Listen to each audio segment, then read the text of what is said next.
Bonjour, vous écoutez Station Schumann, le podcast qui parle d'Europe de la Fondation Robert Schuman, avec le soutien de la Fondation Calouste Gulbenkian, présenté par Jean-Dominique Giuliani.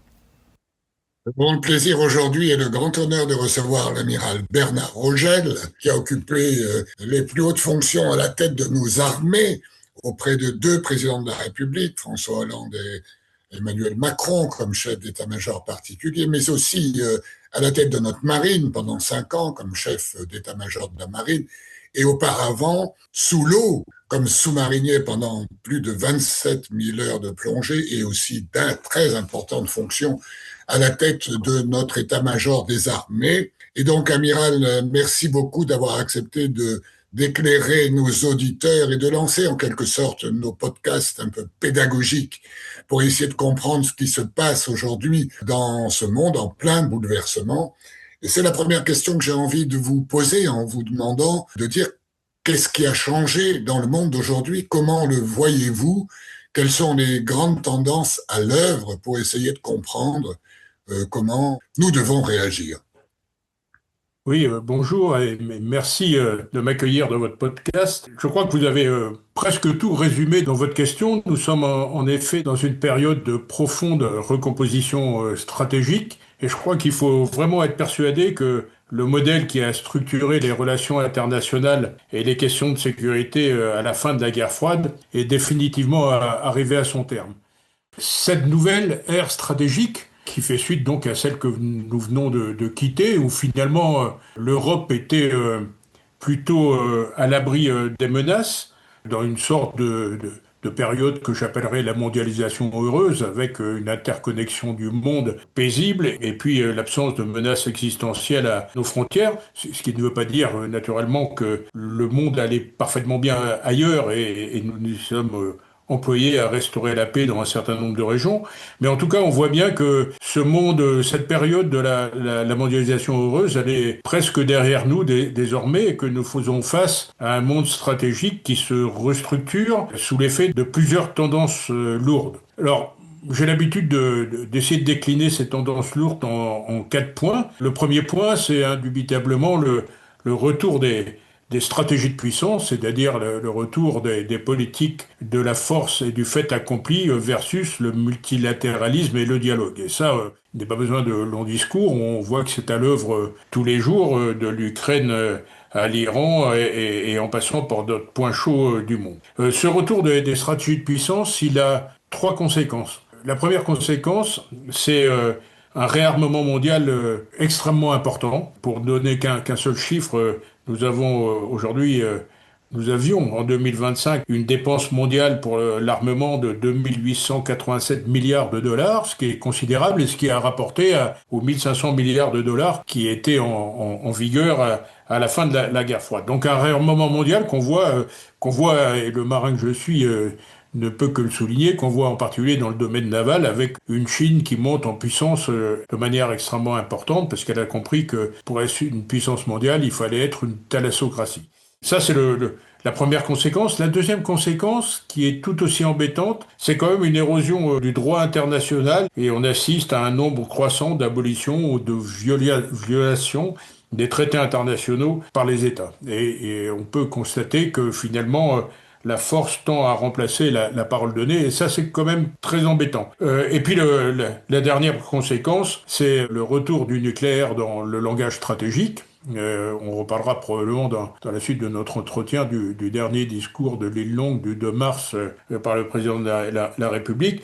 Mais on voit bien en particulier sous l'impulsion d'un Vladimir Poutine qui mélange dangereusement dissuasion et intimidation, c'est-à-dire qu'il quitte le domaine défensif de la dissuasion pour intimider ses voisins et les inciter à le laisser faire ce qu'il veut en Ukraine. Donc ça, c'est la première tendance, ce retour des stratégies de puissance qui est extrêmement important, qui emporte un certain nombre de conséquences sur le plan militaire, dont l'éventualité pour les armées européennes de faire face à des combats de haute intensité avec tout ce que cela emporte en termes de munitions, de résilience et de combats de haute intensité. Donc on est dans cette tendance. Elle est encore un peu plus compliquée par l'attitude actuelle de l'administration américaine qui laisse peser une incertitude sur son engagement au profit de la sécurité de l'Europe et sur l'avenir de l'Alliance.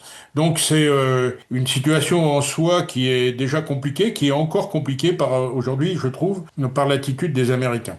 La deuxième tendance lourde, et qui doit être prise en compte au même niveau que le retour des stratégies de puissance, c'est la conflictualisation croissante des espaces communs. Vous savez, ces espaces communs, ce sont la mer, le cyber, plus exactement le numérique, et l'espace exo-atmosphérique. Ces espaces communs se sont devenus, pendant la période précédente, les artères vitales de nos sociétés mondialisées.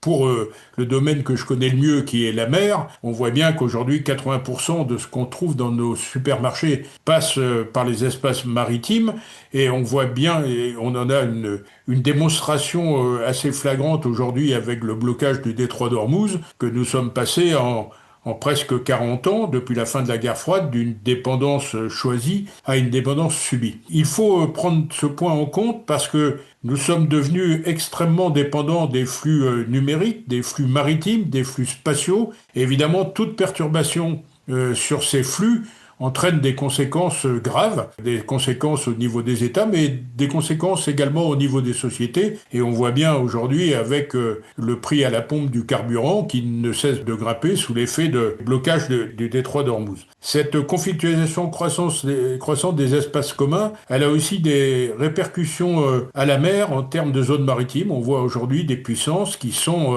de plus en plus intéressées par les zones maritimes, parce qu'on y trouve des minerais, parce qu'on y trouve des susceptibles de trouver des produits pharmaceutiques, on y trouve des ressources halieutiques, et on voit bien aujourd'hui qu'il y a une bagarre assez inédite sur les zones maritimes. Ça va des mers de Chine à l'est de la Méditerranée, en passant par l'Arctique. Ça aussi, ça emporte des conséquences pour l'Europe, parce qu'un certain nombre de pays européens, dont la France au premier chef, possèdent des zones économiques maritimes importantes, et qu'il va falloir lutter fermement à la fois contre les menaces directes, comme ce qu'on peut voir actuellement sur les flux en mer Rouge ou dans le golfe arabo-persique, mais aussi prendre en compte le fait que les zones maritimes sont aujourd'hui convoitées. C'est-à-dire qu'on passe dans un monde maritime qui n'est pas seulement un monde de flux, mais qui devient un monde de nouvelles frontières.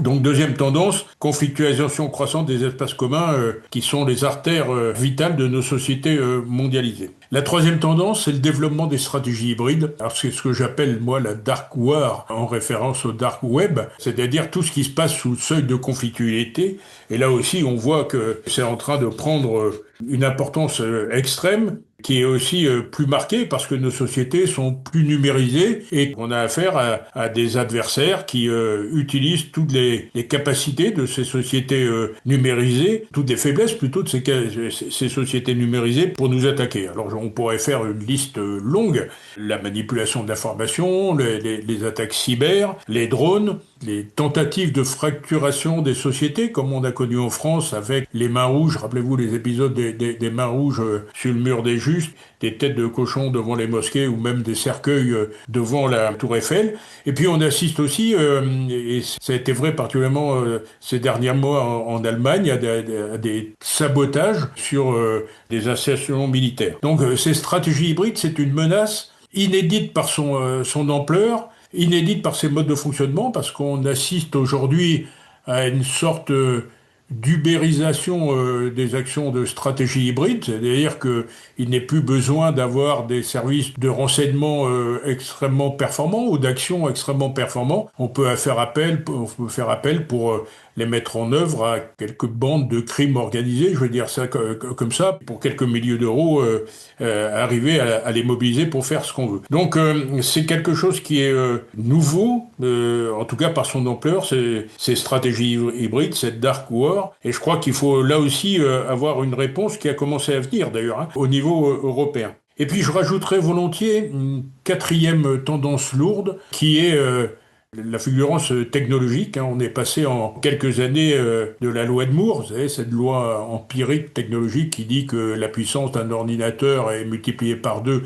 tous les 2 ans. Bien aujourd'hui, on voit que la puissance de l'intelligence artificielle a été multiplié par 1000 en 8 ans, et on voit bien que c'est vrai dans tous les domaines de la technologie. On assiste à une accélération, et dans ce domaine-là, on a affaire à des compétiteurs qui sont des États-continents. La Chine, l'Inde, les États-Unis, et nous, Européens, nous ne sommes pas un État-continent, nous sommes un continent d'États. Et je crois que ça milite en tout cas cette compétition technologique qui est importante, parce que celui qui va la gagner, il va imposer ses normes et ses standards au monde entier. Donc ça va être une perte de souveraineté pour les autres. On a pu le voir avec la bagarre autour de la 5G, par exemple. Mais c'est quelque chose qui va devenir fréquent, cette compétition entre ces États-continents. Et je crois que là, l'Europe a quelque chose à faire pour se mettre en ordre de bataille pour faire face à ces États-continents. Il y a un certain nombre d'autres ruptures, hein. Bien sûr. Le dérèglement climatique en est un. Faut pas sous-estimer ses conséquences, en particulier sur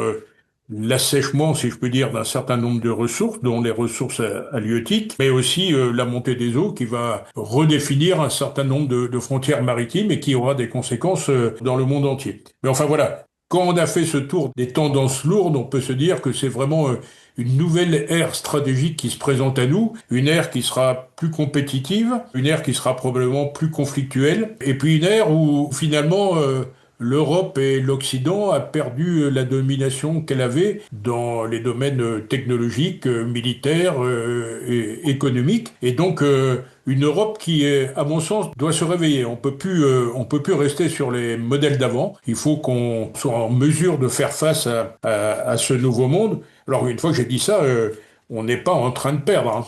On n'est pas, l'Europe ne perd pas. C'est pas parce que les autres progressent qu'on régresse. Mais en tout cas, il faut qu'on mette en place de nouveaux modèles pour faire face à cette situation qui sera, de toute manière, moins confortable que la situation précédente. Mais justement, amiral, vous évoquiez la situation de l'Europe qui longtemps s'est abandonnée dans les dividendes de la paix sous parapluie américain dans une autre phase que celle que vous décrivez. Et donc, il est très difficile aussi d'imaginer ce à quoi vous nous appelez, c'est-à-dire de changer de logiciel en quelque sorte. Est-ce que vous avez quelques recommandations et quelques idées que vous feriez à nos gouvernements, aux Européens, pour arriver à se réveiller? Le seul réarmement ne suffit pas, il faut aussi une coopération d'un style nouveau. Peut-être avez-vous quelques sentiments sur ce vers quoi l'Europe doit aller aujourd'hui? Alors, vous avez raison, on sort d'une période qui était, encore une fois, une période assez confortable pour les Européens, puisqu'ils n'avaient plus de menaces existentielles à leurs frontières, que globalement, ceux qui n'avaient pas fait le choix d'une défense indépendante et souveraine, comme c'est le cas de la France, avaient misé sur les alliés américains pour assurer une part de leur sécurité. Et tout ça s'est traduit pendant des années 90 aux années 2015 à peu près, par une sorte d'assoupissement stratégique de l'Europe. C'est-à-dire que c'est toujours plus difficile de penser à ce qu'on doit faire ensemble lorsque on ne sent pas une menace à nos frontières. Aujourd'hui, ça n'est plus le cas. Comme je vous l'ai dit, non seulement il y a une sorte d'affaiblissement de l'engagement américain, et là je veux être très clair. Je crois que la question n'est même pas de savoir si les Américains vont ou ne vont pas rester dans l'OTAN. J'espère qu'ils le resteront parce que ce lien transatlantique est important. Mais il faut lire les documents stratégiques américains et en particulier leur dernière revue nationale de sécurité qui est sortie au mois de décembre. Leur préoccupation principale aujourd'hui, c'est la Chine. C'est la Chine et donc ils vont basculer une Chine qui militairement a une expansion et singulièrement dans le domaine de la marine a une extension assez considérable. Il faut se rendre compte quand même que la Chine construit aujourd'hui une fois la marine française qui est la plus grande marine européenne une fois tous les 3 ans. C'est absolument stupéfiant et elle a l'ambition de dépasser en tonnage la marine américaine à l'horizon 2049 qui est une date anniversaire pour elle. Donc on voit bien que les Américains ont le regard tourné vers l'Asie et moins vers, je veux pas dire plus, mais moins vers l'Europe et qu'ils nous appellent à prendre plus en charge notre sécurité. Et encore une fois, ça c'est pas lié avec l'OTAN. Quoi qu'il en soit, ils regarderont de plus en plus vers l'Asie. Vous savez, même le président Xi Jinping a cité le piège de Thucydide, cette rivalité entre Sparte et Athènes au moment des guerres du Péloponnèse, pour qui se termine mal puisque ça se termine par une guerre, hein, ce principe de Thucydide, ce piège de Thucydide, c'est une puissance qui regarde une autre montée et qui essaye de la contrer. C'est le cas des États-Unis aujourd'hui avec la Chine. Donc on est de toute manière dans une situation stratégique où les Américains nous demanderont, quoi qu'il en soit, de prendre davantage en compte notre sécurité. Ça n'est pas du fait de Donald Trump, ce pivot asiatique, c'est en place depuis Barack Obama. On n'a pas voulu le voir, en fait, ça. Et donc, aujourd'hui, on est devant cette réalité qui est qu'on doit prendre plus encore notre sécurité en compte.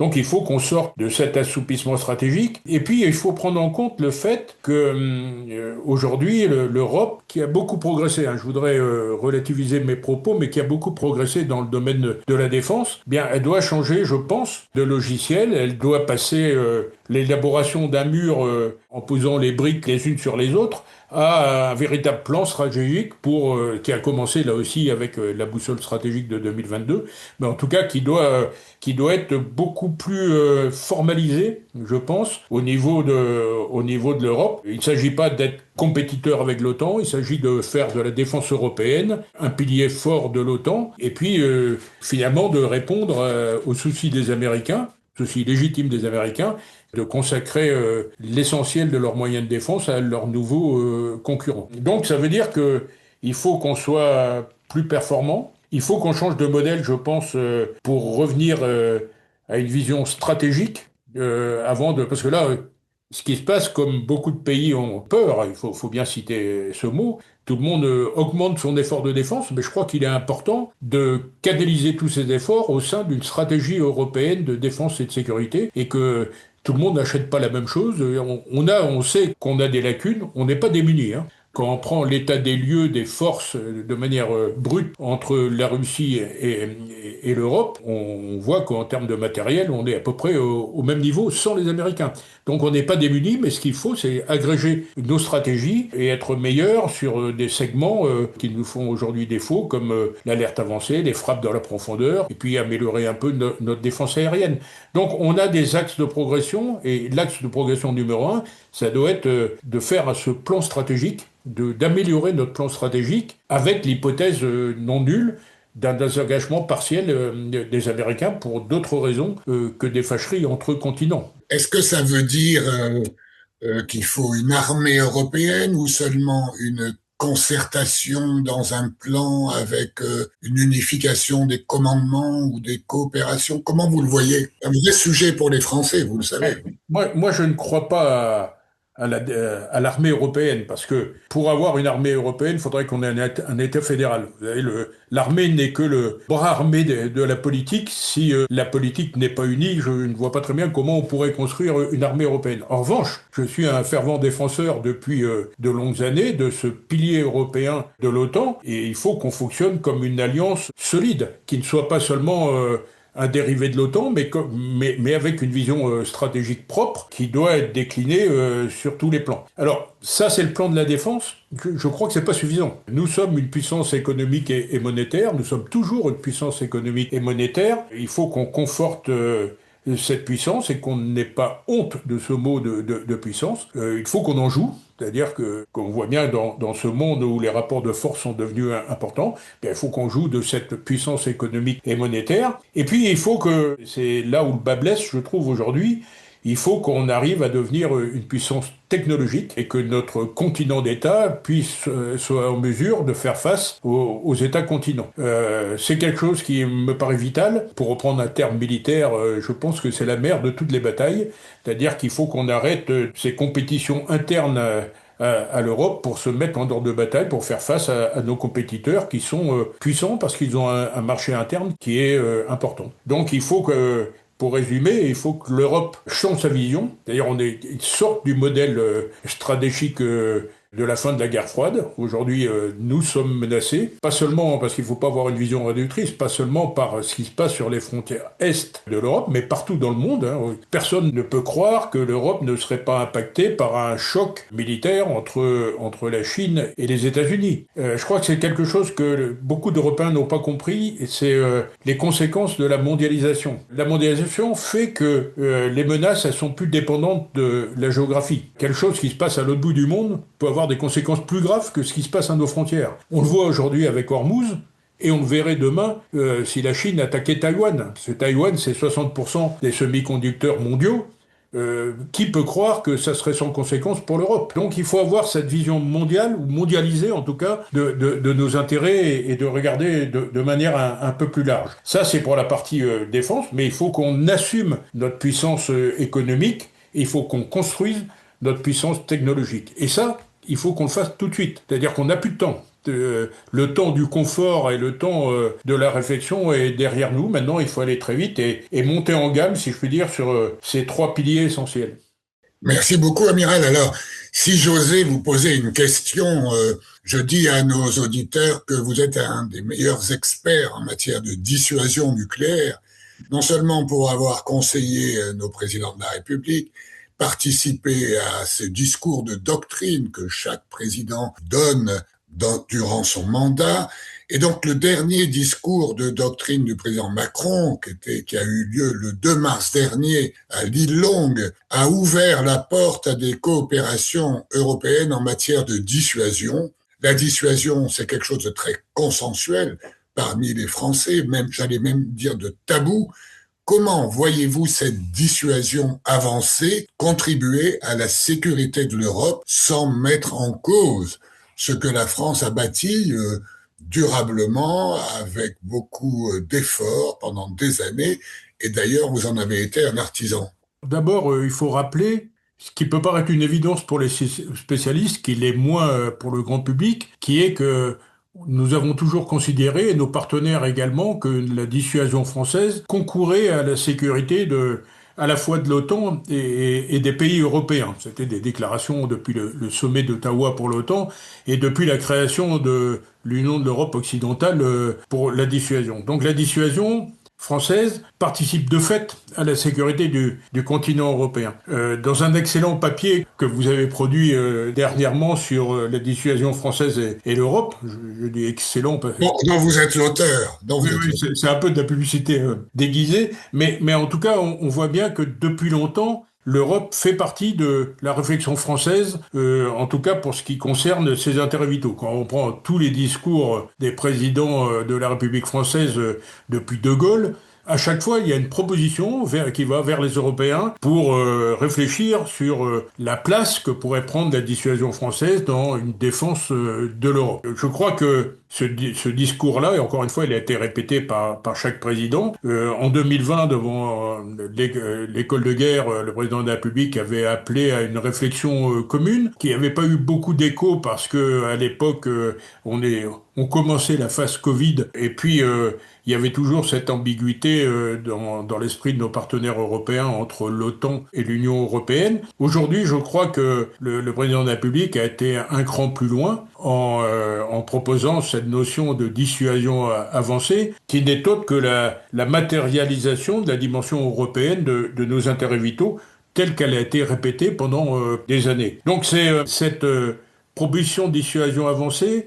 Alors d'abord, pour répondre clairement à votre question, ça ne change pas grand-chose pour la France, puisque la France continuera à avoir cette dissuasion avec des intérêts vitaux qui sont strictement définis par notre pays et un processus de décision nationale. Mais ce qui est important, c'est qu'elle propose à un certain nombre de pays européens qui ont déjà d'ailleurs répondu pour certains d'entre eux, elle propose une réflexion sur comment on intègre cette dissuasion française dans une réflexion plus large sur la défense de l'Europe. Alors encore une fois, ça renvoie à des propositions bilatérales, et il y a une bonne dizaine de pays qui ont répondu aujourd'hui favorablement. Je crois que le président a annoncé que le dernier en date était la Norvège il y a quelques jours. Donc on voit bien que cette réflexion progresse. Moi je le prends surtout comme une invitation à renforcer la sécurité de l'Europe.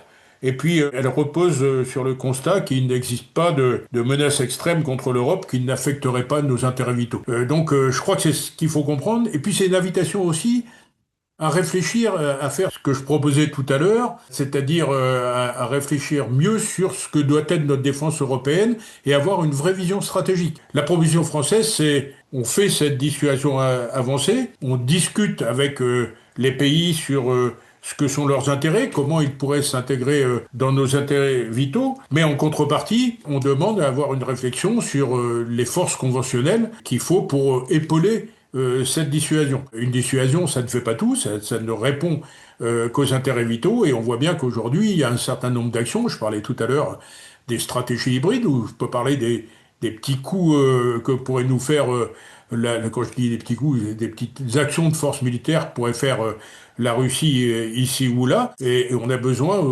aussi d'épauler cette dissuasion par des forces conventionnelles robustes, et en essayant de boucher les carences, si je puis dire, qu'on a, les faiblesses qu'on a aujourd'hui, comme les frappes dans la profondeur, comme la défense antiaérienne, l'alerte avancée. Donc c'est vraiment une proposition qui est faite à tous les Européens pour mieux réfléchir à ce que doit être notre défense commune, à ce que doit être une invitation aussi à réfléchir sur ce que doivent être nos intérêts stratégiques, et pas seulement continentaux, mais mondiaux. Et puis, cette proposition, c'est aussi mieux faire comprendre ce qu'est la dissuasion française. Parce que, comme vous le savez, il y a toujours une ambiguïté entre la dissuasion de l'OTAN et puis la dissuasion française qui se côtoient un peu.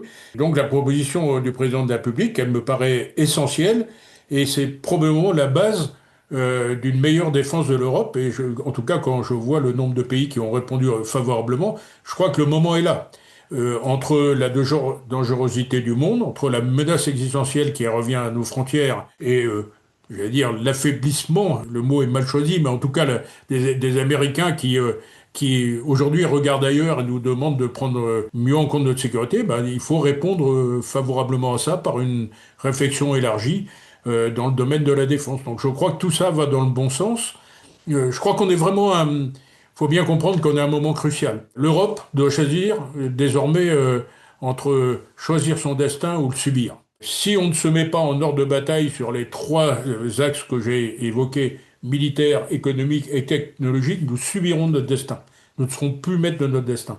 Et ça, c'est vraiment le message fort que veut passer, je pense, le président de la République à nos partenaires. Nous sommes forts, mais il faut agir pour garder le contrôle de notre destin.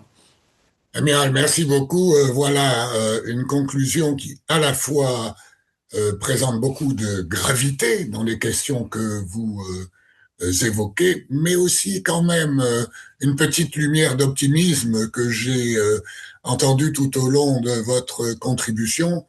Je vous en remercie infiniment, et nous allons désormais conclure notre entretien. Merci beaucoup. Merci d'avoir écouté cet épisode de Station Schumann, et à très bientôt pour un nouvel épisode.